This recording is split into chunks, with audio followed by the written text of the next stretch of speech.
Et bonjour à tous. Nouveau déballage, Momox et un magasin auquel je ne vais plus commander, The Garden. Voilà, je vous dirai dans la vidéo pourquoi. On va commencer, on va attaquer par Momox, hein, donc du CD et du vinyle. Hein, voilà, vu le format. Allez, on attaque par Momox. Alors, c'est le papier reçu dans la semaine. Et il doit y avoir des choses intéressantes, normalement. Allez, tac, on ouvre. Ah, je ne le connaissais pas, celui-là, je ne l'avais jamais vu. The Doors, live in Vancouver, performance. Sur Sounds Alive. J'avais déjà un CD, je crois, des Doors sur Sounds Alive. On retrouve des titres comme Roadhouse Blues, Backdoor Man, 521, When the Music's Over, Little Red Rooster, Who Do You Love, Light My Fire, The End. 16 minutes, The End. Light My Fire, 18 minutes. Ah, c'est ça que j'aime bien. Donc enregistré en concert à Vancouver, au Canada, 5 juin 70. Et je crois que je l'avais eu entre les mains, mais pas avec cette pochette-là. Enfin, on me l'avait prêté, j'avais une copie. Et le son est vraiment très correct. Il n'est pas parfait, mais il est vraiment très correct. Et c'est un témoignage de l'époque, quoi. Pareil, c'est pas sorti en officiel, donc c'est du bootleg. Made in Germany. Ouais, Sounds Alive, petite pub, ça coûte rien de faire un peu de pub pour son label. Le CD, il est en bon état. Et la pochette, est-ce qu'elle s'ouvre? Ouais, elle s'ouvre. Et j'arrive à la sortir. Hop. Surprise. Ah, pas mal. Bon, c'est... Ah, Jim Morrison, oui, vocal, harmonica, Robbie Krieger, guitare. Ah, il joue de l'harmonica, Morrison? Je ne me rappelais pas. Bon, bah, à écouter. Très content de l'avoir. Alors ça, c'était peut-être un petit peu plus cher que 5 €. C'est possible. Je ne me rappelle plus du prix maintenant, mais c'est possible que c'était un peu plus cher. Mais bon, c'est un live des Doors donc, que je voulais, parce qu'il n'y en a pas énormément des lives des Doors en bootleg. Et je commence, je crois, à tous les avoir. Il me manque encore un, le San Francisco. Le voilà. Le voilà, vous avez vu l'habile transition.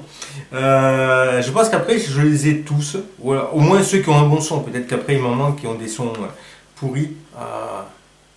Alors pour ceux qui ont suivi un peu les vidéos sur ma chaîne, celui-là je l'avais déjà reçu. Sauf que c'était pas le bon disque à l'intérieur. Alors j'espère que là c'est le bon disque.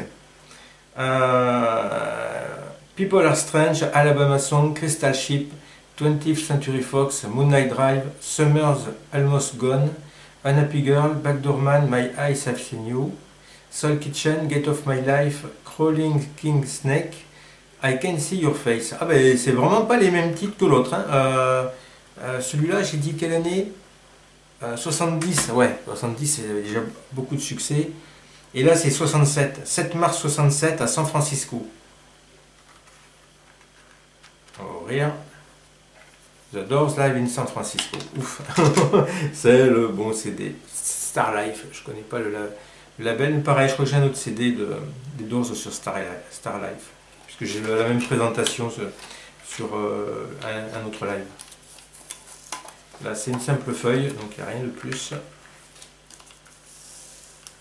Bon, ben, normalement, je pense avoir complété au moins les bootlegs des Doors. Voilà, sous toute réserve, parce que bon, des bootlegs, il y en a tellement. Mais au moins, ceux avec un son, un bon son, normalement, je suis censé les avoir tous. Bon. Jusqu'à une prochaine découverte.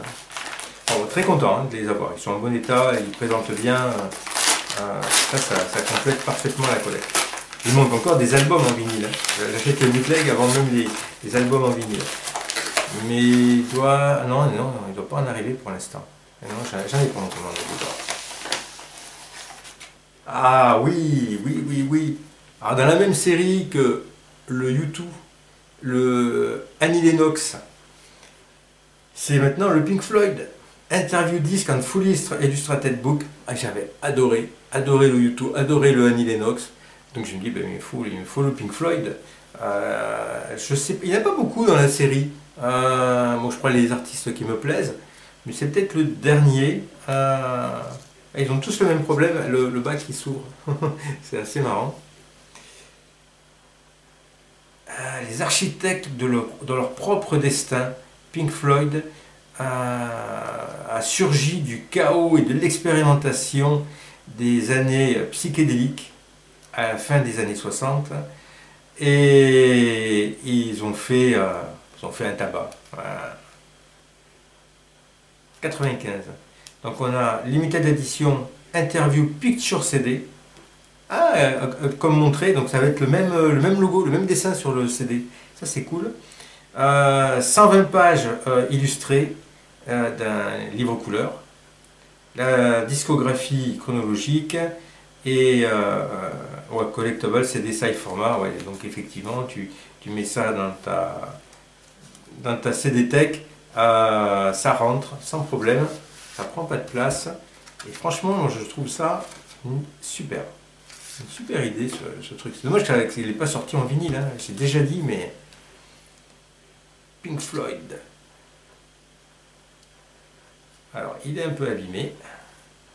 C'est quoi ça? Non, c'est un truc qui a collé dessus. Ah, ça c'est Momox. Hein. Je sais pas. Bon, ça s'en va. C'est l'essentiel. C'est l'essentiel. Ah bon, un peu à nettoyer, mais comme beaucoup. Donc là, ils reprennent le petit descriptif. On ouvre. On a le CD.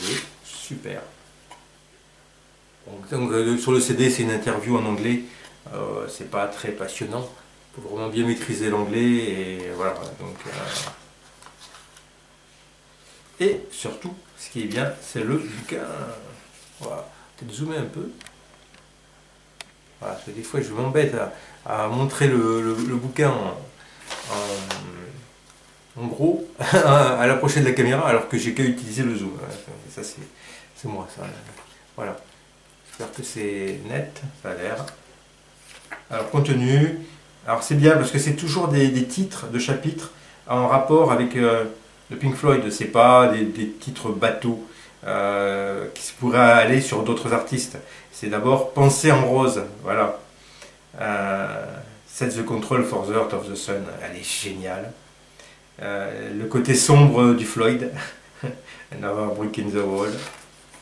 Ça, c'est un album culte pour moi.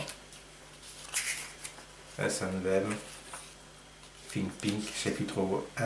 Alors pareil, il y a plein de photos et tout bien arrangé, c'est-à-dire qu'il y a de la présentation, c'est ça que j'aime bien aussi.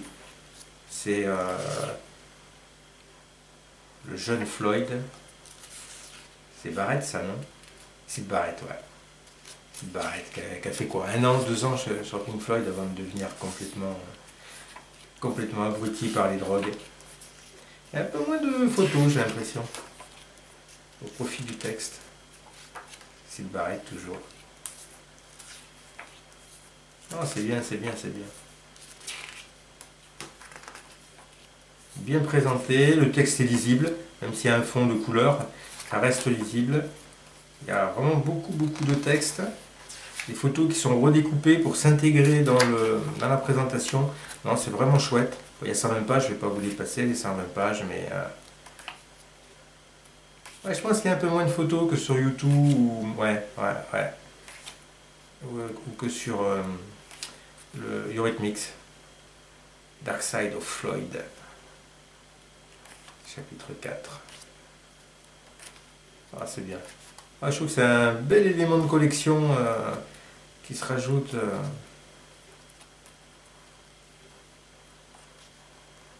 le Freedom Bell. C'est Division Bell, ça? Je sais pas.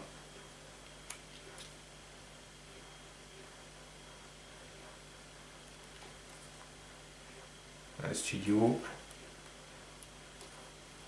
Ah, puis il y a des belles photos. Alors, on aimerait les avoir en 2 ou 3 fois plus grand, hein, mais bon, la chronologie, la discographie, et un petit index à la fin même pour retrouver après les pages. Franchement, c'est super bien fait.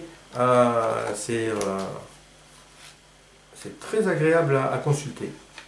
Imprimé en Italie. Et ouais, tout ce qui est non officiel, c'est souvent de l'italien. Ah, on va peut-être redézoomer. Hop. Tac. Allez, on continue. Pink Floyd. Wish You Were Here. Il me manque des Pink Floyd. Pourtant, c'est des trucs de base. Hein. Ah, il est tout noir au dos. Un peu comme le vinyle, hein, en fait. Hein. Le vinyle, en fait, c'est un plastique qui recouvre le 33 tours. Plastique qui est souvent manquant, parce que les gens forcément l'ont enlevé. Alors, un petit bouquin. Ça, c'est la carte postale qui est présente dans le vinyle. Ça, c'est la pochette intérieure, en fait, du vinyle. Il n'y a pas de texte, il n'y a rien. Voilà. Et ça, pareil, c'est une photo qui est sur le vinyle. On n'a rien de plus sur le CD. Et le CD, Pink Floyd, Wish You Were Here. J'avais un doute. J'avais un doute. Wish You Were Here. C'est le titre de l'album. Shine on You Crazy Diamond, Part 1. Welcome to the Machine, Have a Cigar, Wish You Were Here. Shine on You Crazy Diamond, Part 2. 1975. Un excellent album du Pink Floyd. Bon, ça, il fallait l'avoir. Il faut les avoir, les Pink Floyd. Allez, dernier CD. C'est une erreur. Oh non, mais non. Mais sur 5 CD, ils n'arrivent pas. The Platters Greatest Hit. J'ai jamais commandé ça. J'ai jamais commandé ça. Après, j'aurais pu tomber pire. Ah, je sais pas ce que c'était le 5e, mais c'était pas les Platters. The Great Pretender, Smokes. Twilight Time,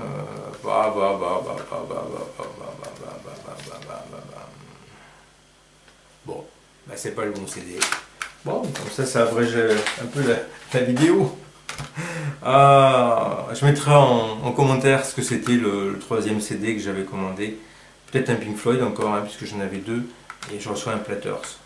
Alors je sais pas si c'est par alphabétique, mais Platters c'est après Pink Floyd, donc je sais pas comment c'est classé chez eux. Allez, on va regarder le vinyle. Le magasin The Garden. Hop. Tac. Donc, pourquoi ça je ne vais plus commander? Parce que ça vient de Norvège et que depuis le 1er juillet, il y a des frais de douane. Enfin, on risque d'avoir des frais de douane. Et j'avais déjà commandé à The Garden parce qu'ils avaient des bons prix et c'est une boutique sérieuse. Et du coup, j'ai recommandé, comme le disque à l'intérieur, je n'arrivais pas à le trouver ailleurs, au moins à ce prix. Et je dis, bon, le prix est correct, enfin, c'est un disque cher, hein, mais le prix est correct.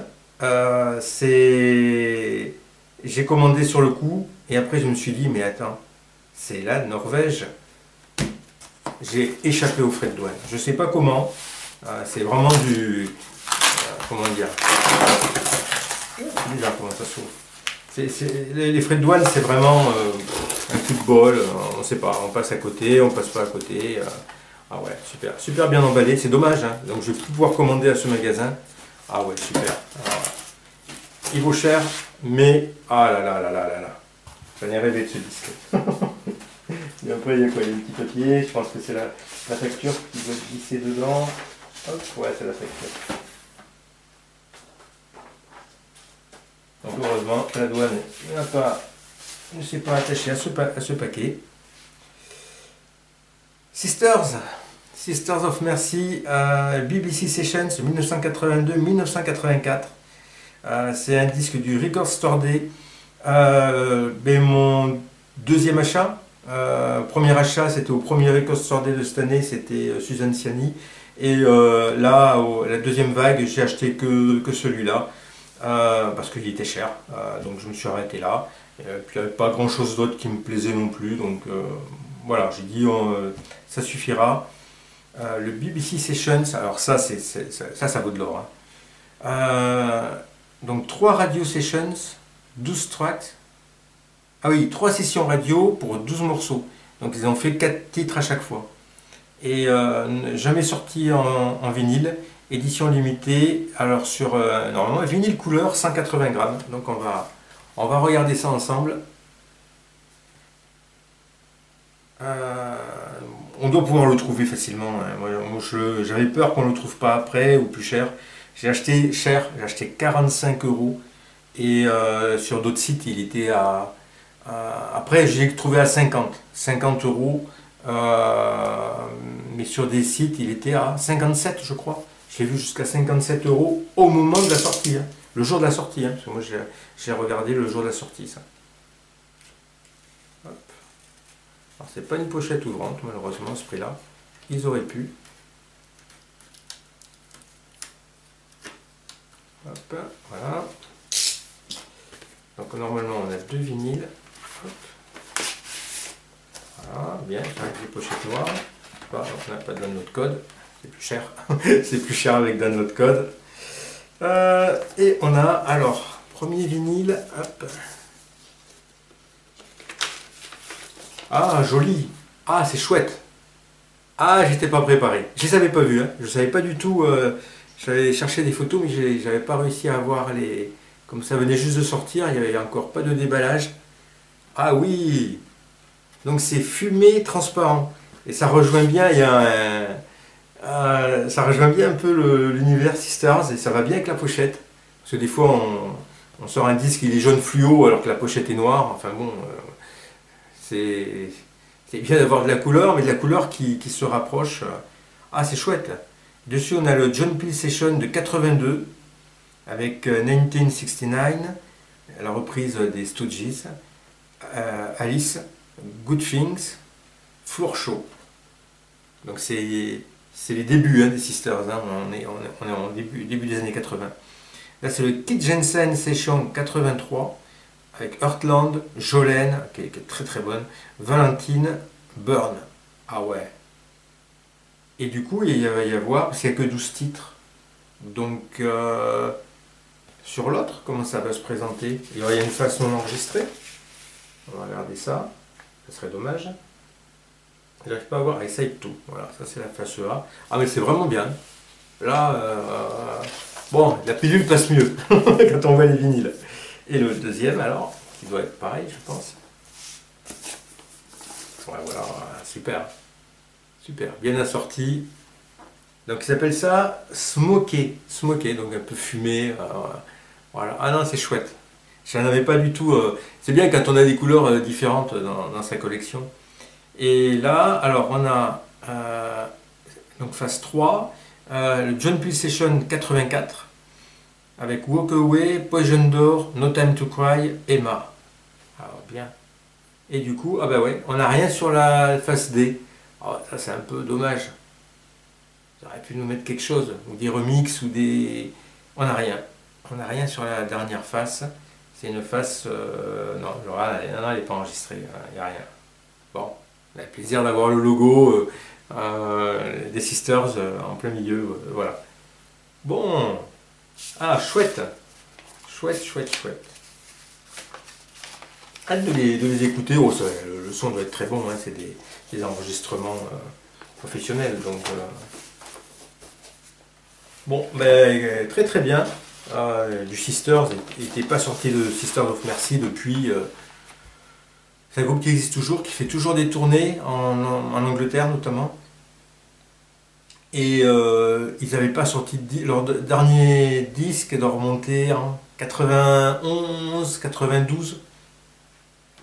Et donc après il y a eu peut-être des compilations, des trucs comme ça, mais rien de nouveau entre guillemets, parce que là il n'y a rien de nouveau non plus, mais c'est des versions live qu'on n'avait pas. Donc voilà, donc, puis bien présenté, franchement, ça c'est tip top, très content qu'il rentre dans la collection. Bon, et bien je vous dis à une prochaine.